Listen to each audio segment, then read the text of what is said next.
నవమాసాలు మోసి కనకపోయినా పెంచి పెద్ద చేసి పెళ్లి చేసింది. అయినా ఆ కసాయి కొడుకు ఆ తల్లిని ఆస్తి కోసం కత్తితో పొడిచి కడతీర్చాడు. ఖమ్మంలోని మోతీనగర్లో నివాసం ఉండే మోటే రాములమ్మను ఆమె మరిది కొడుకు మోటే శేఖర్ కత్తితో పొడిచి హత్య చేశాడు. నిందితుడు శేఖర్ను మృతురాలు రాములమ్మ చిన్నప్పటి నుంచి పెంచి పెద్ద చేసింది, పెళ్లి కూడా చేసింది. ఆమె తన కొడుకు కోడలితో కలిసి మోతీనగర్లో నివాసం ఉంటుంది. నిందితుడు శేఖర్ వెంకటేశ్వర కాలనీలో నివాసం ఉంటున్నాడు. గత కొంతకాలంగా వారికి భూ వివాదం కొనసాగుతుంది. ఆస్తి తగాదాలతో కేసులు పెట్టుకున్నారు.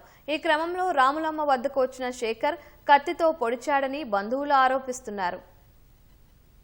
మా చిన్నమామ గారి కొడుకు మా అత్తయ్యను కత్తితో పొడిచి చంపిండండి.